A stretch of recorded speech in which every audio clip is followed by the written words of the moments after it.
Hi everybody, this is Flo from KMS Reviews, and today I'm joined by Jeannie Fry, who is the singer of the indie rock band My Little Eye. Hey Jeannie, thanks for meeting me. Hi, Phil. Thanks so much for having me on the show. So let's jump right into it. You're the singer and songwriter of the indie rock band My Little Eye. Yes. I want to know how you guys met before, and the whole thing from history to formation of the band, and your road so far. Well, I have been playing music since I was a teenager, and I have brought this little photo of my very first band. We were an all-girl punk band, and I played bass. That's me. And we were called Bad Hair. And I have played in bands sporadically throughout since then. That was when I was a teenager. And I also started an independent project, a solo project called Embarazada, which means pregnant in Spanish. And when I'm not doing music with other people, I'm doing Embarazada, but I had been doing Embarazada for a long time, and I suddenly had the impulse to play with other people. I was sick of just my own ideas. I wanted to play off others. So I put an ad on Craigslist, which I know not a lot of musicians check these days, but just by chance, my friend Mark Yoshiyama, I didn't know him before I placed the ad. He answered and he sent me some tracks. We were talking about bands we were interested in, and we both really liked a lot of 90s bands like Elastica, and we both loved The Clash.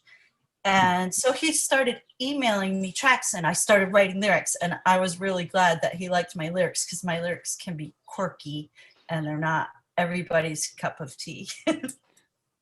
You're not an artist to be liked by everybody. Correct. Okay, and the drummer met you after this. Did you also find him on Craigslist? Well, this was kind of a weird happenstance. I had been booking shows every Friday night at a little bar in Brooklyn where I live, and I would have three bands for $5 every Friday night. And it was kind of hard, a scramble to find bands to play every week. And one of the bands that played was called the Tiki Brothers.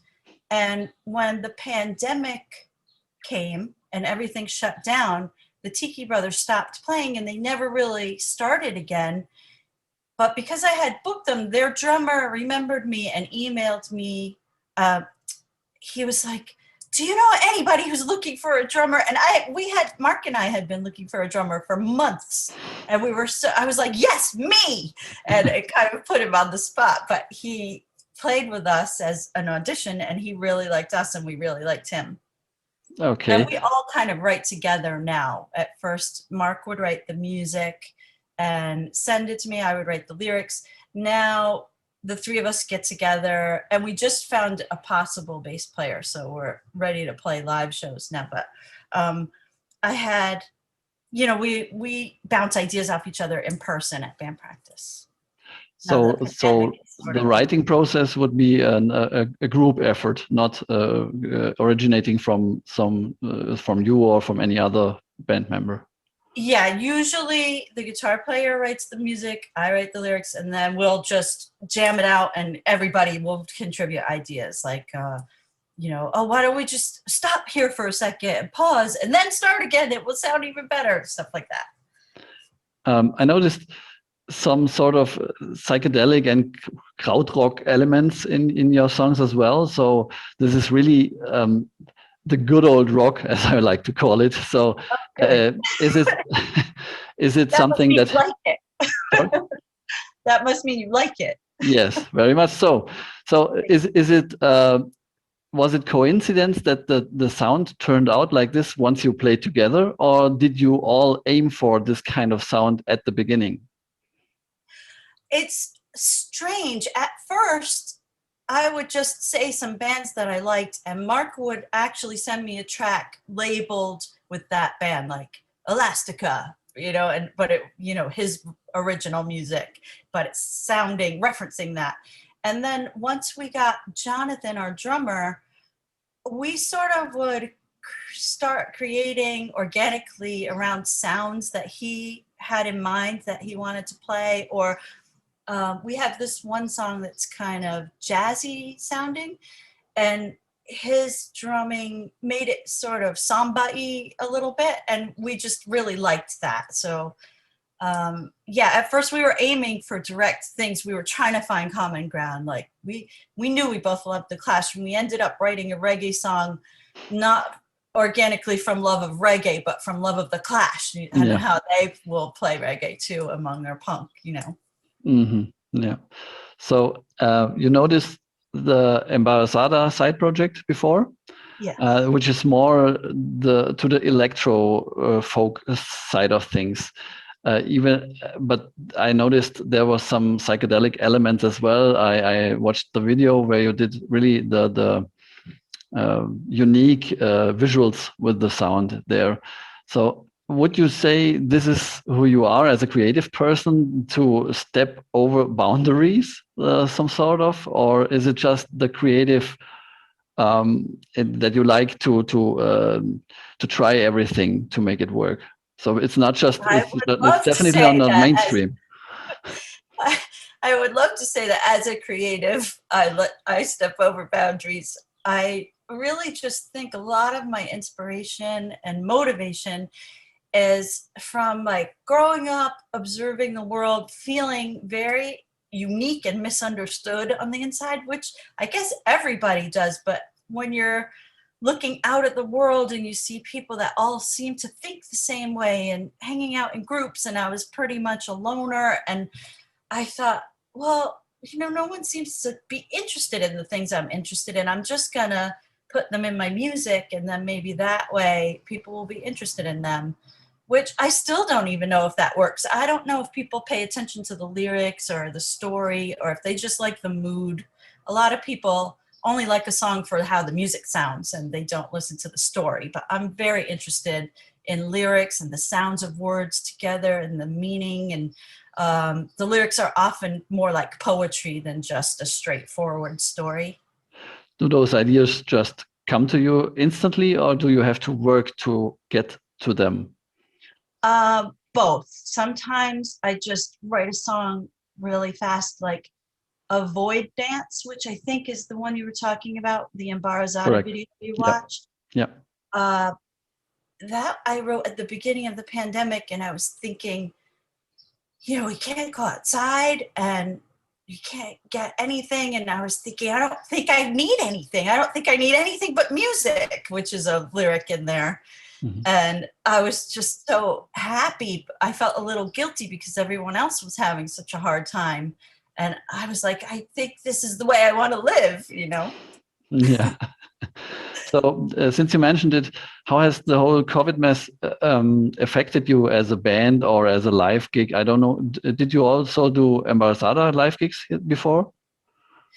I've never played live with Embarazada, although I have been in bands that have played Embarazada songs. I was in a band called Arrow that about half the songs were Embarazada songs that we made a little more rock. And there's a couple of videos on my YouTube page of that. What comes to mind is the song Young Witches that I wrote as a poem. I think I was about 20 years old. And then I finally wrote this music. And I thought, I really want Young Witches to be a song. And it's kind of about girls when they're teenagers and they're just discovering their power. And they're, you know, it's like they could use their own power for good or evil. And they're just figuring that out. And the young witches are the ones that decide that they're just going to be mean. Mhm. So, back to the original question then, with the live gigs. Were you booked before COVID happened, or do you not having a full schedule as the band gig? Yeah, we didn't even have all of our members before the pandemic because Mark and I found each other probably maybe 5 or 6 months before the pandemic started. And then during the pandemic, we found our drummer, Oh, Jonathan. So we were getting together in person in my living room and writing together a little bit. And then when the pandemic happened, we decided to just do it via email. Okay, I didn't know that you were so young as a band. So Oh now yeah, we're new. brand new, so to speak. So from a German country boy perspective, this one, can you describe the New York music scene a bit? Is it alive? Is it rocking? Can you go any place to encounter great music out there? Well, things are just starting to open back up. A lot of bands are playing out on the sidewalks because people don't want to be in an enclosed space still. You did that as well. I saw a picture of your drummer on the sidewalk, and I was thinking he was selling his drum set because why would anyone build the drum set out on the sidewalks? As far as I know, it's the only way bands are playing, but I could be wrong about that. But I'd say the Brooklyn music scene was really hopping right before the pandemic, just from the amount of bands I was able to book on Friday nights. And a friend and I started making a YouTube mini series called A Million Bands in Brooklyn, which is on YouTube, where we didn't know what we were doing. We were filming like we never had filmed before. I taught myself how to edit because we wanted to do this, but it came in so handy when the pandemic started because I was able to take our songs and just make videos. Well, from home. You can't, I didn't need anybody else or to go outside. I just spent so many hours teaching myself iMovie edits and stuff.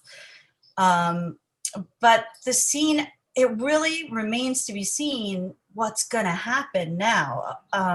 Sometimes I follow hashtags like New York music scene on Instagram just to see who else is out there. It seems like there's a lot of bands, but not a lot of people are playing out again yet. Yeah, but before it was very well alive and kicking. I assume. I would say yes. There's Okay. bands in every neighborhood So and all different kinds. with the newly formed group, then what's next? The running and actual projects of My Little Eye. Are there any plans to release something new or something more Spotify-ish? Yes, there's Embarazada stuff on Spotify, but the My Little Eye, there's only stuff on Bandcamp so far, and we do plan to record. In my mind, I want to record at least 10 songs, and I was talking with the guys, and we were discussing, it seems kind of old-fashioned lately to release a full-length release, and I saw your last person that you interviewed, or episode 50, the guy was saying, yeah, people have a short attention span. So I release one song at a time, a few weeks apart. And I Right. think that's what we'll do because it keeps your name out there, Correct, and you can just promote one track at a time. And Yeah. I think I share his opinion that you can reach more people with it actually than you're just releasing one full album every 2 years and bam, there's the album and no one hears from you again in the meantime. Right. So do you have any finished tracks right now that are going to be released soon? Nothing finished. We're going to record a song that we wrote about the Nexium cult. Are you familiar with this? No?